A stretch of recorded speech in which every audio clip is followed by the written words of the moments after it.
Eles caçam com águias, usam suas vidas na cabeça e desaparecem na selva. Essas tribos não são mitos, elas são reais. No alto das colinas enevoadas do norte da Tailândia, existe uma tribo que se avista a quilômetros de distância, não por suas casas ou rituais, mas por seus chapéus. As mulheres Aka usam alguns dos cocares mais visualmente deslumbrantes e profundamente simbólicos do mundo. Não são apenas enfeites. Essas criações elaboradas contam toda a história da vida de uma mulher, sua idade, seu status, até mesmo se ela é casada ou tem filhos. O cocar começa simples quando a menina é jovem. À medida que ela cresce, ele evolui com ela, colecionando moedas de prata, contas, fios coloridos, sinos e pequenos amuletos, muitos dos quais são herdados de geração em geração. Cada peça adicionada ao longo do tempo representa algo, seja um rito de passagem, um evento familiar ou uma conquista pessoal. Algumas mulheres carregam toda a história da família na cabeça, literalmente. Um cocar completo pode pesar mais de 2 quilos e levar horas para ser montado todas as manhãs. Mas a beleza não para na cabeça. Os Aka também são conhecidos por seus bordados ricos, roupas de tecido vibrante e camadas de joias. Eles fazem quase tudo à mão, muitas vezes sentados em círculos, conversando e criando artesanatos, enquanto a aldeia fervilha de atividades ao redor.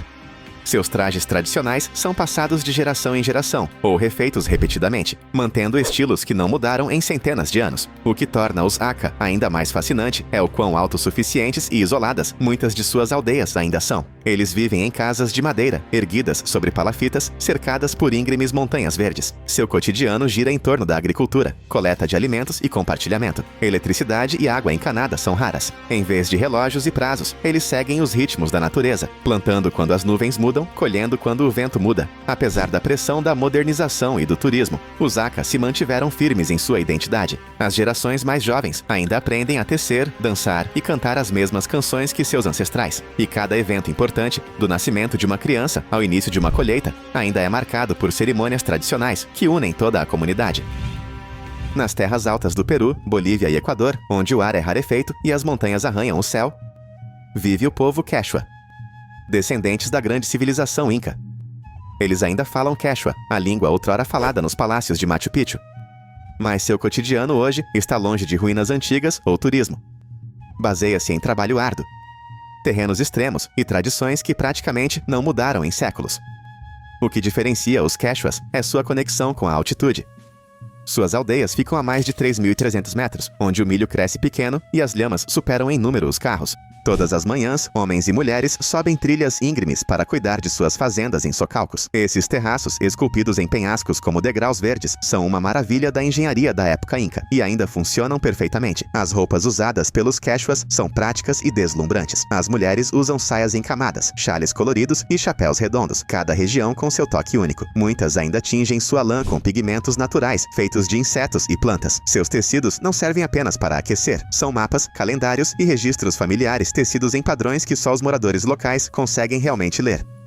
O que é ainda mais fascinante, sua visão de mundo. Montanhas não são apenas terra, são espíritos vivos. Rios são protetores. Festivais frequentemente incluem danças de máscaras, fogos de artifício e música tocada em flautas e tambores artesanais. Não são performances, são parte da sobrevivência, uma forma de manter o equilíbrio com a natureza em um dos lugares mais desafiadores da Terra. E quando você pensa que os Andes guardam todas as surpresas, a floresta tropical revela um tipo de história completamente diferente. Nas profundezas da Amazônia brasileira, longe de estradas e placas, vive uma tribo que não come carne vermelha. Não por modismos de saúde, mas por crença. Os Enawenenauê são um dos únicos grupos indígenas da região que são totalmente pescetarianos, dependendo principalmente de peixes e alimentos da floresta. Mas a forma como capturam esses peixes é o que os torna inesquecíveis. Todos os anos, eles constroem enormes represas de madeira nos rios. Estruturas feitas inteiramente à mão, sem pregos ou ferramentas modernas. Não são armadilhas simples, eles se estendem sobre as águas correntes como xilofones gigantes, guiando os peixes até as câmaras onde são capturados, durante um ritual de um mês chamado Yanqua. Não se trata apenas de sobrevivência. É um evento sagrado que envolve canto, dança e convívio com os espíritos da floresta. Os homens Enawenenauê usam cócares de penas marcantes, pintura facial feita de carvão e sementes vermelhas e ornamentos de osso no nariz. Durante as cerimônias, eles realizam danças hipnóticas, circulando fogueiras por horas, enquanto seus cânticos ecoam pela floresta como algo saído de um mundo esquecido. O que também os destaca é o equilíbrio com a natureza. Eles não praticam pesca excessiva, nem agricultura agressiva. Em vez disso, mudam de acordo com as estações, seguindo padrões transmitidos verbalmente de geração em geração. Suas casas são estruturas longas e amplas, compartilhadas por muitas famílias, e contar histórias é um evento noturno. Turistas não encontrarão os Enawenenawe por acaso. Suas terras são protegidas e raramente permitem a entrada de forasteiros. É isso que torna os vislumbres de sua cultura tão raros e tão poderosos. Eles construíram um mundo inteiro com suas próprias regras e conseguiram mantê-lo de pé, intocado por rodovias ou Wi-Fi. Bem acima do Círculo Polar Ártico, onde a luz do dia desaparece por semanas no inverno e as renas superam em número a população humana, vivem os Saami, espalhados pela Noruega, Suécia, Finlândia e partes da Rússia. São frequentemente chamados de os últimos nômades indígenas da Europa, mas seu modo de vida está longe de ser um folclore antigo, está muito vivo. O cerne da cultura Saami está ligado ao pastoreio de renas. Famílias se deslocam com seus rebanhos por paisagens congeladas, usando motos de neve, onde antes os trenós faziam o trabalho. Cada animal é marcado, rastreado e tratado com profundo respeito. Na verdade, a rena não é apenas alimento ou fonte de renda. Ela está no centro da identidade, espiritualidade e tradição. As roupas Saami são projetadas para a sobrevivência e para contar histórias. Suas vestimentas de lã brilhante, chamadas gakti, revelam a qual região ou até mesmo família alguém pertence. Joias de prata intrincadas e cintos estampados completam o visual. E nos meses mais frios, você ainda encontrará pessoas usando botas feitas à mão, forradas com pele de rena, resistentes o suficiente para suportar neve profunda e ventos gelados. Há também o joik, uma forma assombrosa de cantar que não segue letras ou estruturas típicas. Não se trata de contar uma história com palavras. Trata-se de capturar o sentimento de uma pessoa, um lugar ou um momento. Pode parecer estranho à primeira vista, mas no silêncio ártico, um joik parece se conectar diretamente com a própria terra. Apesar da modernização, os Saami mantiveram suas tradições fortes. Alguns pastoreiam com GPS agora, outros participam de corridas de renas em lagos congelados, e alguns fazem campanha para proteger suas terras ancestrais da mineração e da construção. O que os torna tão únicos é essa mistura de adaptação e resistência. Eles não estão tentando ficar presos no tempo. Eles estão moldando o futuro em seus próprios termos. Entre nas florestas tropicais de Camarões e da República do Congo, e você ouvirá algo antes de ver. Cantos que se misturam aos chamados dos pássaros, o som de risadas ecoando sob a densa copa das árvores. Esse é o mundo dos Baka, uma tribo que vive nas florestas, frequentemente chamada de pigmeus devido à sua baixa estatura, embora o que os torna verdadeiramente únicos não tenha nada a ver com altura. Os Baka vivem em uma das florestas tropicais mais densas do mundo e se movem por ela como se fosse uma segunda pele. Eles conseguem identificar centenas de plantas pela visão e pelo olfato, rastrear animais silenciosamente pela vegetação rasteira densa e coletar mel de colmeias selvagens a mais de 10 metros de altura, tudo sem mapas ou ferramentas. Eles transmitiram esse conhecimento por meio de histórias, canções e treinamento prático por gerações. A música desempenha um papel fundamental na vida dos Baka. Seu canto polifônico, em que várias pessoas criam ritmos sobrepostos apenas com suas vozes, fascina pesquisadores há décadas. Não é apenas entretenimento. Essas canções são usadas para ensinar crianças, comunicar-se durante caçadas e até mesmo celebrar a própria floresta. Suas casas são cabanas simples em forma de cúpula, feitas de folhas e galhos, construídas em poucas horas, mas resistentes o suficiente para resistir a tempestades. A comunidade importa mais do que posses. Tudo é compartilhado, das refeições à criação dos filhos. As decisões são tomadas em conjunto e as discussões são resolvidas por meio de discussões calmas, em vez de conflitos. O que realmente diferencia os Baka é o quão sintonizados eles estão com o ambiente. Eles não dominam a natureza, eles se movem com ela, a ouvem e confiam nela. Em um mundo que busca velocidade e tecnologia, os Baka nos lembram que ainda existe um ritmo de vida que não pode ser baixado ou comprado.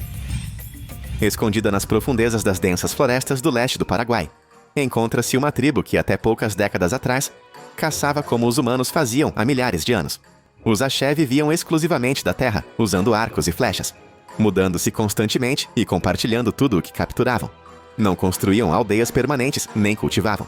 Em vez disso, rastreavam os animais a pé pela mata fechada. Caçavam silenciosamente e se mudavam assim que os recursos escasseavam. Era pura sobrevivência. E funcionou por gerações. O que tornava os Axé particularmente fascinantes para os cientistas era a proximidade de seu modo de vida com os humanos pré-históricos. Caçavam em pequenos grupos, comunicavam-se principalmente por gestos, enquanto perseguiam as presas e dependiam da tomada de decisões coletiva. Todos no grupo, homens, mulheres e até crianças, tinham um papel. A caça era dividida igualmente, ninguém acumulava comida, e os ferimentos eram tratados com remédios da floresta, transmitidos de memória, não de livros. Seu estilo de vida foi estudado de perto por antropólogos no século XX, e o que eles descobriram foi notável. Os Axé tinham um conhecimento incrível do seu ambiente. Sabiam quais árvores continham frutos comestíveis durante a estação seca, onde encontrar mel silvestre e como seguir silenciosamente um macaco através da copa das árvores por horas. Sua resistência era impressionante. Corriam quilômetros sem parar, carregavam cargas pesadas de volta ao acampamento sem reclamar. Hoje, a maioria dos axé não vive mais esse estilo de vida nômade. Muitos se estabeleceram em pequenas comunidades ou se mudaram para mais perto das cidades. Mas suas tradições não desapareceram. Os mais velhos ainda ensinam trilhas e arco e flecha. Cerimônias, danças e histórias orais ainda desempenham um papel importante em suas vidas. Eles se apegam firmemente à sua identidade, e seu passado ainda ecoa em cada história contada sob as árvores.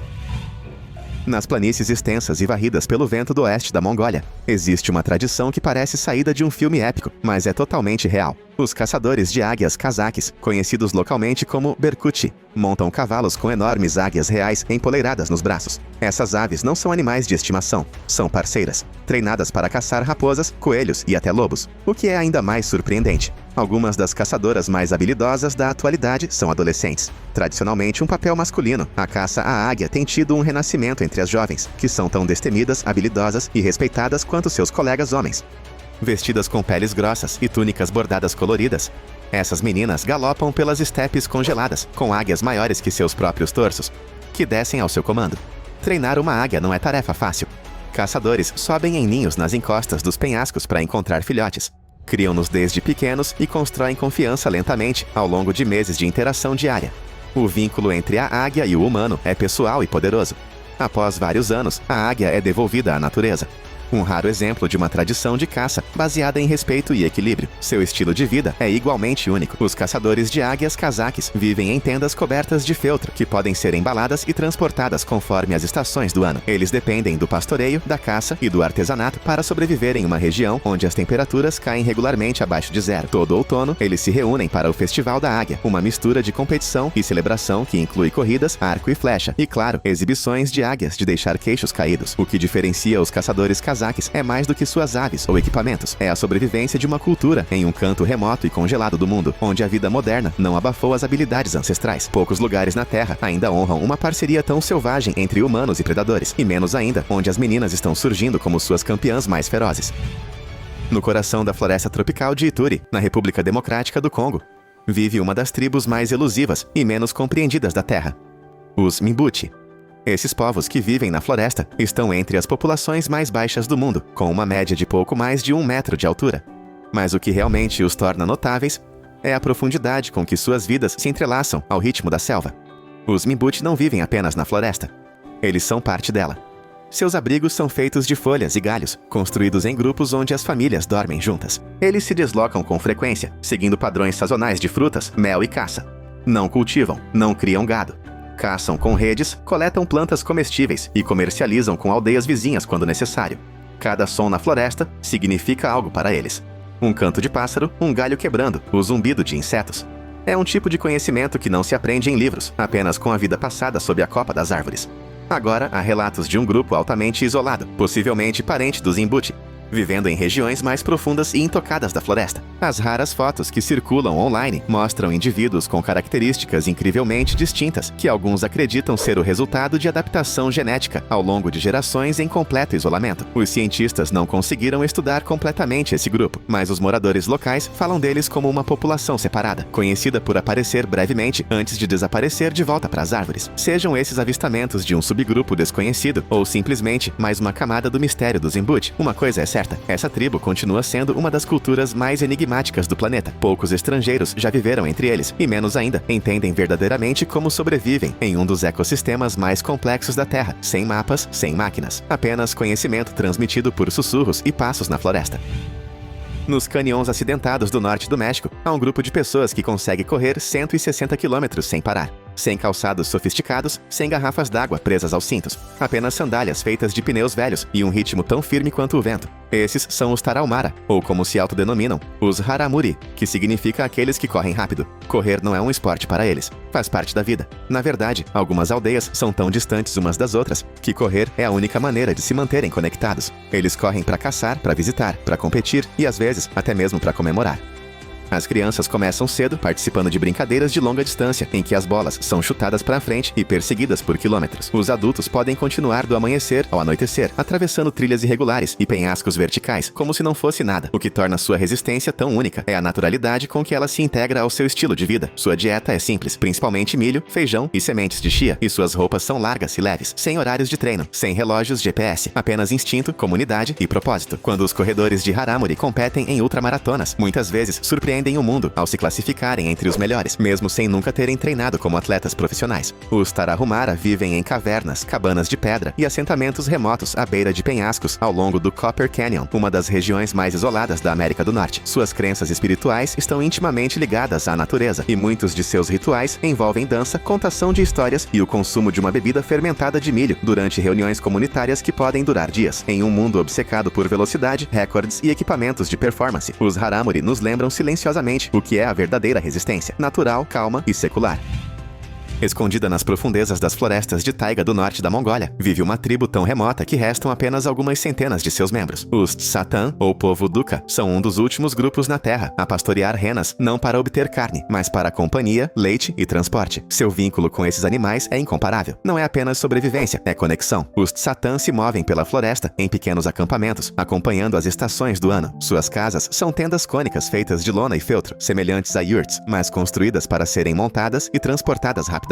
As renas permanecem por perto, chegando a dormir perto das tendas, quase como membros da família. As crianças crescem montadas nelas como se fossem cavalos. Os pastores assobiavam e os animais respondiam, reconhecendo seu lugar no grupo. Esta tribo vive sem eletricidade, água encanada ou estradas pavimentadas. O alimento é coletado, caçado ou transportado pelas renas. Nos invernos rigorosos, quando as temperaturas caem bem abaixo de zero, elas se mantêm aquecidas, usando camadas de lã feita à mão e lenha coletada da floresta. O xamanismo continua sendo uma força poderosa na vida dos Tsatan. Eles acreditam em espíritos da floresta, guardiões dos animais e rituais de cura transmitidos pelos mais velhos. Os visitantes frequentemente falam da profunda calma em seus acampamentos, onde o tempo passa mais devagar, as vozes se calam e a natureza é uma presença constante, mas a vida está mudando rapidamente. Mudanças climáticas, restrições de movimento e a modernização pressionam esse estilo de vida ancestral. Os jovens Tsatan às vezes partem para as cidades e o pastoreio se torna mais difícil a cada ano. Mesmo assim, aqueles que permanecem carregam consigo um dos modos de vida mais raros do mundo, onde humanos e animais se movem juntos, como um só. Nos vastos desertos ensolarados do sul da África, o povo San vive há dezenas de milhares de anos, o que os torna uma das culturas mais antigas e contínuas da Terra. Frequentemente chamados de bosquímanos, são rastreadores, caçadores e contadores de histórias experientes, a prova viva de que o conhecimento transmitido de geração em geração pode perdurar por impérios. Os San são mestres na leitura da terra. Um galho quebrado, uma pegada tênue, um grão de areia remexido. Tudo isso são pistas em uma língua que eles leem fluentemente. Seus métodos de caça dependem da paciência. Eles podem seguir um animal por dias, movendo-se silenciosamente, quase imperceptíveis, até o momento certo. Mas suas ferramentas não são de alta tecnologia. Seus arcos são pequenos e suas flechas têm pontas com veneno natural, derivado de besouros e plantas. Eles não desperdiçam nada que capturam. Cada parte do animal é usada, e a caçada é seguida por uma dança e uma história que a entrelaça na memória. As casas San são cabanas simples, ou abrigos ao ar livre feitos de galhos e grama. A água é armazenada em ovos de avestruz, enterrados no subsolo. O alimento vem da escavação de raízes, da quebra de nozes e da captura de pequenos animais. O que torna esse estilo de vida especial não é a simplicidade, mas a sustentabilidade. Por milênios, eles prosperaram em um dos ambientes mais hostis da Terra sem danificá-lo. Sua linguagem de cliques é diferente de qualquer outra, repleta de sons agudos e percussivos que ecoam pelo deserto. Suas pinturas rupestres, ainda visíveis nas paredes do canyon, falam de animais, espíritos e caçadas ancestrais. E quando dançam ao redor de uma fogueira, toda a tribo participa. Um momento que parece mais antigo do que o tempo. Eles podem ser discretos na conversa global, mas os San são bibliotecas vivas de sobrevivência, comunidade e profundo respeito pela terra. Ao longo das costas enevoadas e das densas florestas do sudeste do Alasca, o povo Tlingit esculpiu um mundo que se comunica através da madeira, da cor e da tradição. Suas aldeias ficam próximas à beira d'água, onde as marés moldam a vida cotidiana. E imponentes totens guardam a terra como antigos contadores de histórias. Cada totem não é apenas arte. É uma árvore genealógica, um livro de história e uma declaração cultural. Tudo em um. A sociedade Tlingit é estruturada em torno de clãs, grandes grupos familiares, ligados a ancestrais animais como o corvo, a águia ou o lobo. O clã de uma pessoa determina seu papel na comunidade, com quem ela pode se casar e como participa das cerimônias. É uma identidade que vai muito além de um sobrenome. Totens são erguidos para homenagear esses clãs, muitas vezes em frente às casas ou salões comunitários. As esculturas podem ser ousadas e intimidantes, mas não têm a intenção de assustar. Elas devem ser lembradas. As casas Tlingit são grandes estruturas de madeira construídas com enormes troncos de cedro, isoladas do clima frio e úmido do Alasca. Lá dentro, as famílias se reúnem para compartilhar histórias, cozinhar peixes em fogueiras e transmitir conhecimentos que não são escritos, mas falados e vividos. Seu artesanato é extraordinário. Tudo, de canoas a máscaras cerimoniais, é esculpido à mão, pintado em tons profundos de vermelho, preto e azul, que simbolizam vida, poder e mistério. Mesmo hoje, muitos Tlingit continuam a praticar seus costumes, mesclando-os à vida moderna. Sua conexão com a terra, o mar e o espírito permanece inabalável, e sua identidade está profundamente gravada, não apenas na madeira, mas em cada parte de seu modo de vida. No alto das montanhas da Sierra Nevada, na Colômbia, escondidos acima das nuvens, vivem os Kogi. Uma tribo que se considera não isolada, mas guardiã do mundo. Eles se autodenominam irmãos mais velhos e acreditam que é seu dever proteger a natureza dos danos causados por nós, os irmãos mais novos. Suas aldeias estão aninhadas em vales íngremes, acessíveis apenas a pé. Eles constroem cabanas circulares de terra e palmeiras. Falam sua própria língua e seguem um código espiritual transmitido ao longo dos séculos. No centro do seu mundo estão as mamas, líderes espirituais criadas desde o nascimento na escuridão, longe das distrações, para adquirir profunda sabedoria sobre a terra e seu equilíbrio. Os Kogi vivem de forma simples, cultivam sua própria comida, tecem algodão para roupas e carregam tudo em bolsas artesanais penduradas nos ombros.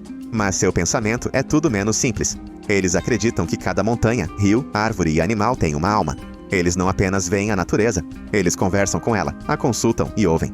O que realmente faz os Kogi se destacarem é o quão propositalmente eles se mantiveram fora do mundo moderno. Por anos, eles evitaram câmeras, estradas e visitantes. Só recentemente eles começaram a se manifestar, alertando que o desmatamento, a mineração e a poluição estão quebrando a ordem natural do mundo. Sua mensagem não é alta nem raivosa. É calma, firme e enraizada em uma visão do planeta que poucos ainda têm. Eles veem coisas que a maioria das pessoas não vê. E talvez, ao ouvi-los, comecemos a entender um pouco mais do que esquecemos. É isso aí. Qual tribo mais te surpreendeu? Escreva nos comentários. Para mais informações úteis, assista a outros vídeos.